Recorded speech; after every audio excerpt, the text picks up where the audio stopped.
시청자 여러분 안녕하십니까? 헬로티비 뉴스입니다. 첫 소식입니다. 원희룡 국토교통부 장관이 부천에와 주민들을 만났습니다. 노후 계획도시 정비와 지원에 관한 특별법이 발표된 지 2달 만인데요. 네, 부천 시민들은 대대적인 도시 재정비를 앞두고 기대만큼 걱정도 많습니다. 이정화 기자가 취재했습니다.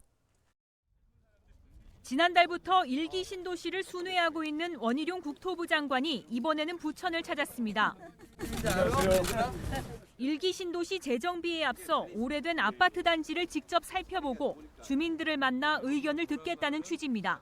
신도시로 이렇게 재개발을 한다 쳐도 말씀 나온 날로부터 약 한 10년이 걸리지 않을까 그런 우려가 되고 있습니다. 이 많은 또 인구를 또 이주도 시켜야 되고 보상문제도 있을 것이고 또 찬반 여론도 있을 거 아닙니까? 그렇죠. 그렇죠. 부천 중동 같은 경우에는 그때도 이미 밀도가 높은 데다가 92년도에 밀어 넣은 거라서 다른 데 비해서 볼 때는 조금 미안한 생각도 들어요. 그때 중동은 중동대로 답답함이 있는 거고 또 주변 지역은 주변 지역들대로. 부천 중동과 상동을 합한 노후계획도시는 전체 77개 단지 5만 4천여 세대입니다.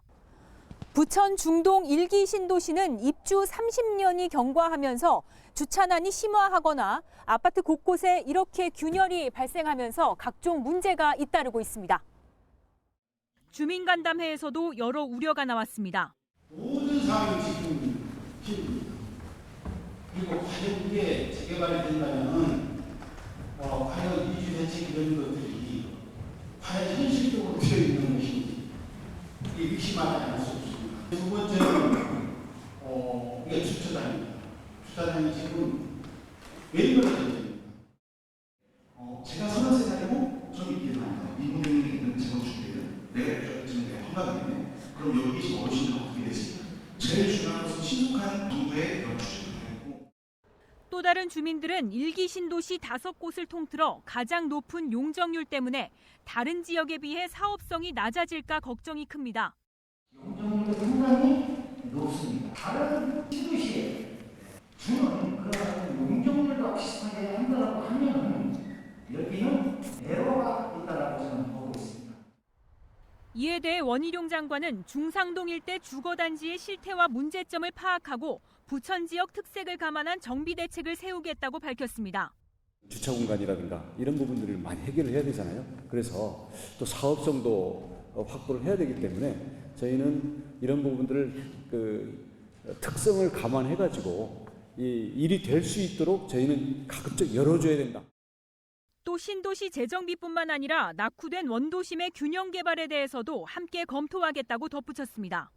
1기 중동 신도시에만 있는 것이 아니라 이 부천의 원도심이라는 그동안 오랜 기간 그냥 자연적으로만 왔던 이 부분들에 대해서 지역이 우리가 작은 대신에 그런 우리 내용을 우리 부천에는 좀 더 넣어서 우리 국가가 좀 도와야 되지 않겠나 이렇게 생각을 하고 있기 때문에. 조용익 부천시장도 도시 전반에 걸친 광역적인 재정비 의지를 밝혔습니다. 이번 1기 신도시를 만드는 그 자체가 국토부에서도 사실상 이 도시의 공간을 재창조한다는 수준으로 다시 하겠다는 말씀하셨고 역시 우리 부천의 낮은 녹지율과 높은 밀도를 완화시켜서 또 부천시와 한국토지주택공사는 중동 신도시와 원도심 재정비를 위한 업무 협약을 체결하고 도시 주거 환경 개발과 구체적인 정비 방안 등에 대해 협력할 것을 약속했습니다. 헬로티비 뉴스 이정화입니다. 김포 고촌나들목 인근이 수도권 교통정책 개선 지역에 선정되면서 대도시권 광역교통위원회가 대안 검토에 나섭니다.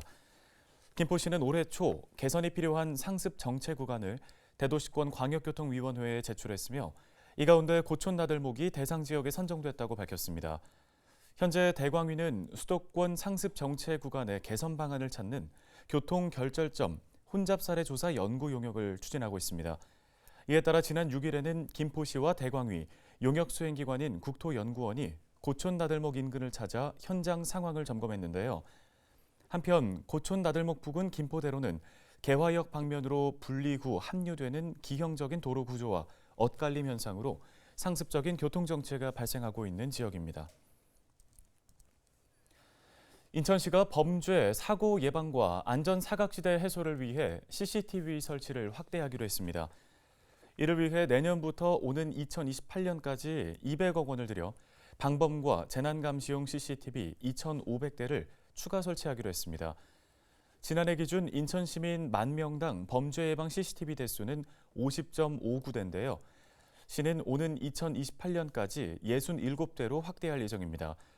특히 최신 기술이 적용된 지능형 CCTV를 매년 250대씩 확충해 보급률을 현재 13%에서 20%대까지 높인다는 계획입니다.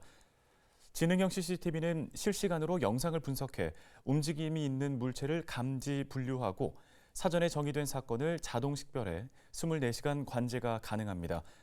시는 또 2013년 이전 설치된 구형 CCTV 2,711대와 200만 화소 미만 저화소 CCTV 1,269대도 단계적으로 교체해 나갈 방침입니다.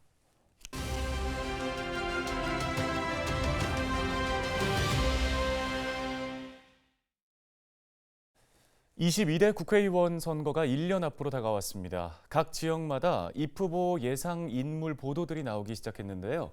여야 간 의석수와 인물 위주의 관심이 앞서가는 모습입니다. 네, 저희 헬로티비 뉴스는 총선을 앞두고 지역 발전 시각에서 유권자들이 관심 가져야 할 부분을 함께 알려드리겠습니다.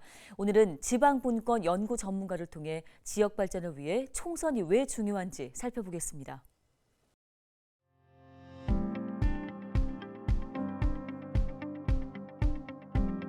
이 지역 균형 발전이나 지방 분권이 국가의 운영 틀을 바꾸는 겁니다.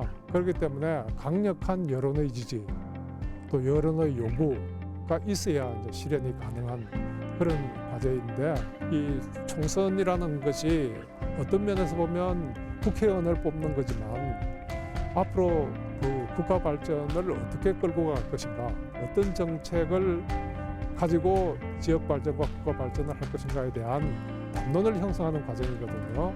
총선의 승패도 중요하지만 그걸 떠나서 이 정책 담론, 정책 경쟁 이런 걸 통해서 지역 발전과 국가 발전을 그 방향을 잡는 뭐 그러한 그 준비를 해야 되지 않을까 이렇게 싶고요.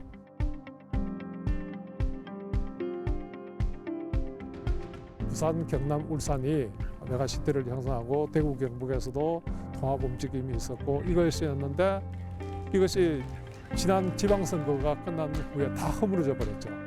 왜냐하면 그 전에 그 시도지사들이 그 우리 초광역 그 메가시티를 만들자 이렇게 규약까지 다 만들어 가지고 출범 준비를 마쳤어요. 그런데 이제 선거가 끝나고 나니까 나는 싫다. 그래서 울산, 경남에서 우리 안 하겠다 이렇게 해버린 거죠. 그러니까 무너져 버린 겁니다. 균형 발전도 그렇고 지방 분권도 그렇고 강력한 입법적인 뒷받침이 돼야 됩니다. 그래서 이 총선은 입법기관을 구성하는 그 선거인 만큼 우리가 앞으로 어떤 입법을 가지고 지방 분권과 균형 발전을 밀고 나갈 것인가, 이것이 그 다음 총선 과정에서 논의되고 또 공감대가 형성되고 동력이 만들어지고 뭐 이래야 될 것 같습니다.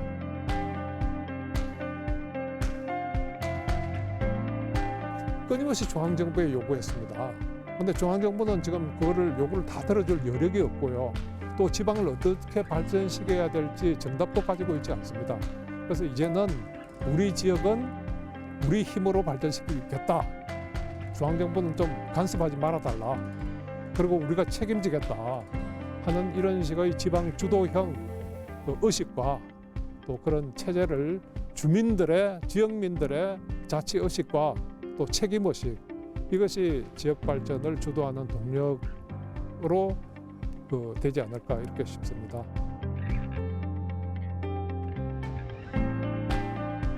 입법 때문에 지금 균형 발전도 지방 분권 정책도 지금 작동할 수 없도록 막혀 있고, 그러니까 야당에서는 정권 심판이다 이러면 여당에서는 야당 심판이다 이렇게 나올 수밖에 없는 상황이 되어 있는 거죠.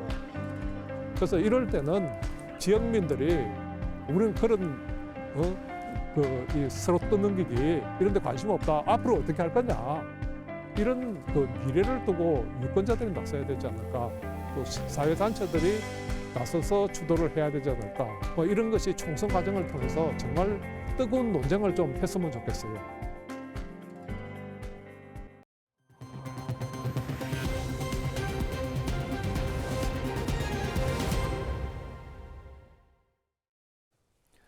지난 주말 인천 대공원에서 14년 만에 벚꽃 축제가 열렸습니다. 인천시는 시민들이 코로나19 사태로 힘들었던 지난 시간을 되돌아보고 치유와 휴식의 시간을 보낼 수 있도록 2023년 인천 대공원 벚꽃 축제를 지난 8일과 9일 이틀간 열었습니다. 인천 대공원에는 왕벚나무 800여 그루가 1.2km에 걸쳐 줄지어 서 있어 인천의 대표적인 벚꽃 명소로 널리 알려져 있는데요. 특히 이번 축제는 개막 행사를 비롯해 다양한 체험 행사로 진행됐습니다. 축제에는 17만 명의 나들이객이 다녀갔으며 만개 시점인 지난 1일부터 9일까지 모두 53만 명이 방문한 것으로 집계됐습니다. 한편 인천 대공원에서는 지난 7일부터 유채꽃과 펜지, 비올라 등 봄꽃 21종 만본을 심은 인천꽃 전시회도 열렸으며 오는 23일까지 진행됩니다. 지난 주말 김포에서 열린 한강 마라톤 대회에 역대 최다 참가자가 몰렸습니다. 9일 열린 이번 대회는 11번째 한강 마라톤으로 김포시의 50만 대도시 지정을 기념해 열렸습니다. 이날 참가자 수는 역대 최다 규모인 4,400여 명을 기록했는데요. 김포시는 이번 대회의 원활한 운영을 위해 전문 인력과 자원봉사자 300명을 구간 안내와 교통 통제 등에 투입했습니다.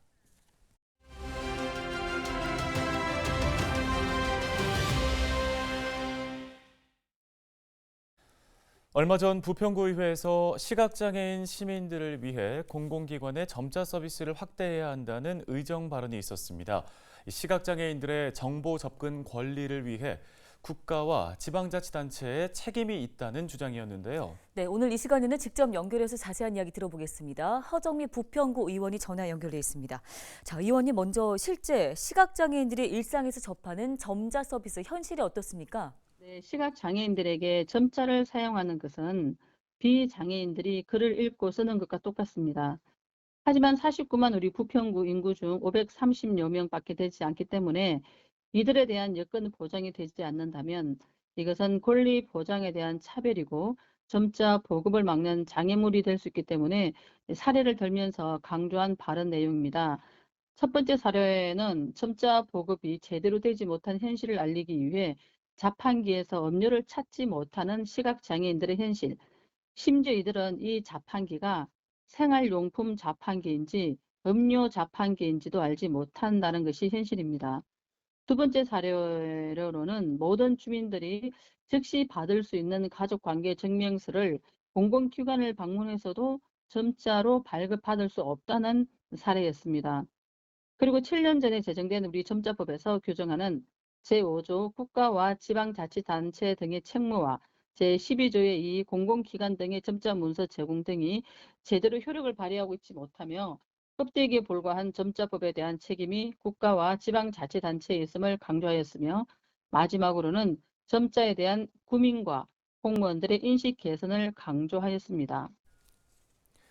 네, 시각장애인들을 위한 점자 서비스가 공공기관과 또 다른 편의시설들에까지 좀 확대가 됐으면 좋겠는데 이후에 어떤 기대를 저희가 해볼 수 있을까요?